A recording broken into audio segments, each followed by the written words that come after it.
A abordé le thème de la transidentité et donc nous avons au téléphone Gauthier. Bonjour Gauthier. Bonjour Boris, bonjour l'équipe, bonjour à tous. Bonjour Gauthier. Il y a Dom et Evelyne avec moi. Donc Gauthier, tu es adjoint au maire à la ville de Audun-le-Tiche. Et donc aujourd'hui, vous avez décidé en ce 17 mai, comme de nombreuses communes en France, pas assez nombreuses à notre goût, mais qui abordent donc le Rainbow Flag au fronton de leur mairie. Alors pourquoi à Audun-le-Tiche vous avez décidé de marquer ce jour symboliquement avec un drapeau au fronton de votre mairie ? En effet, cette année, comme les années précédentes de notre élection, nous avons décidé en commun avec tous les élus donc d'installer le Rainbow Flag sur le fronton de la mairie parce que avant tout c'est un symbole qui est fort. C'est une volonté politique certes, mais c'est une action surtout de bon sens, il me semble avant tout. C'est un message d'inclusion et d'acceptation de toutes les personnes qui ont une sexualité ou une identité de genre différente, pour justement montrer que cette différence, c'est aussi la norme, c'est normal. Donc c'est un sujet qui est quand même assez préoccupant.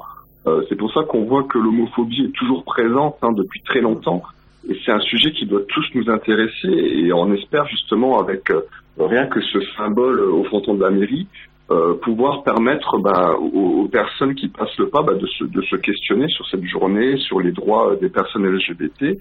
C'est vrai que nous, on hisse le drapeau une seule journée dans l'année. Bon, nous aussi, à Audun-le-Tiche, on le met pendant le mois des fiertés. Mais je veux dire, le combat des personnes LGBTI, c'est un combat qui dure toute l'année, pas qu'une seule journée. C'est un combat qui est pas simple parce que le système il est contre eux, les politiques actuelles ne sont pas assez engagées encore pour lutter efficacement. Donc voilà, c'est vrai. Et puis on voit aussi également la montée des idées nauséabondes d'extrême droite et d'ultra droite. Donc voilà, c'est vraiment pour montrer que le combat ne fait que commencer et ne s'arrête jamais tout simplement. Et vous avez aussi une convention avec l'association Couleur Gay pour bien montrer la volonté de la municipalité de Audun-le-Tiche d'être là toute l'année. On avait en interview Elliot de Couleur Gay qui nous a fait un témoignage vraiment intéressant.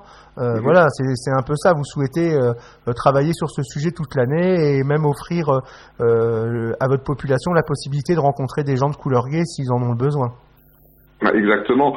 On sait très bien que quand il y a des problèmes avec des personnes par rapport à la sexualité qui ne savent pas à qui parler, qui peuvent avoir du harcèlement ou des choses qui sont plus graves, on sait qu'une écoute est possible avec l'association Couleur Gay. On sait que ce sont des professionnels qui vont pouvoir voir avec les personnes qui ont des questions, qui ont des doutes ou qui ont des peurs, tout simplement, savoir comment évoluer sainement, sereinement et avancer main dans la main avec l'association. C'est vrai que nous, on essaie de mettre en place différents outils et cet outil-là nous a paru indispensable dès le départ de notre élection. On s'est dit il faut que ces personnes soient entendues, soient écoutées, soient suivies parce que malheureusement, il y a encore trop de drames, trop de personnes qui veulent en finir avec leur jour justement parce qu'ils se font harceler, parce qu'ils ont des questions, parce qu'ils pensent peut-être qu'ils sont différents, qu'ils ne sont pas normaux,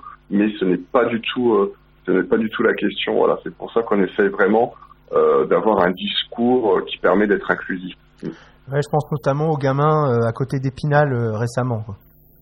Exactement, mais même sur notre commune, il y a plusieurs personnes rien qu'au collège, même en primaire, ça démarre assez tôt parfois, des jeunes, des parents qui ont des questions, voilà, et l'écoute est là, l'écoute a permis à des jeunes d'évoluer et même l'association se déplace dans les écoles, font des petites rencontres avec les élèves, permet de freiner certaines angoisses, permet d'arrondir les angles, permet d'être une école plus inclusive parce que c'est vrai que c'est le lieu social par excellence pour la jeunesse, l'école. Donc il faut que tout se passe pour le mieux du monde afin que les jeunes se construisent sereinement. Et est-ce que vous avez des réactions violentes par rapport à votre engagement ? Je sais que la commune est engagée en soutien au public LGBTQI+. Est-ce que vous avez eu des gens qui sont pris à vous, qui vous ont traité entre guillemets de PD, etc. Alors c'est déjà arrivé. Bon, heureusement, c'est encore minoritaire, mais c'est toujours trop. C'est toujours trop.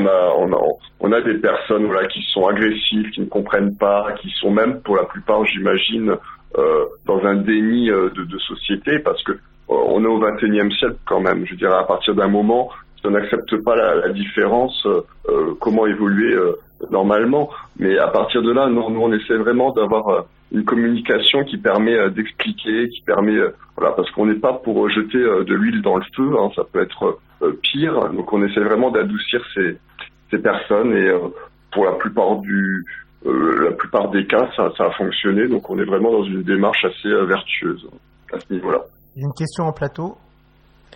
Non, je pensais poser la même question que Boris vient de te poser, Gauthier. Est-ce que vous faites des permanences à la mairie d'Audun-Tiche? Écoutez, nous on n'a pas de permanence, mais on en avait. Maintenant, ça reste des permanences sur rendez-vous. C'est-à-dire que si les personnes veulent un rendez-vous, il y a possibilité de venir discrètement. Je l'entends parce que certaines personnes ne souhaitent pas s'afficher. Je l'entends parfaitement.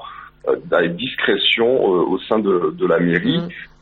Également, c'est vrai que nous, au cours de l'année, on essaye aussi de faire un contact avec le public, d'aller voir la population sur ces thèmes, que ce soit au niveau de la culture, que ce soit au niveau de la bibliothèque, en mettant en avant certains livres sur le sujet. Voilà, c'est vraiment des choses qu'on essaye vraiment de développer. On n'est pas parfait, hein. On essaie à chaque fois de ramener de nouvelles choses, mais on espère que ça suffit justement à la population et aux personnes LGBTI qui se posent des questions. Ouais.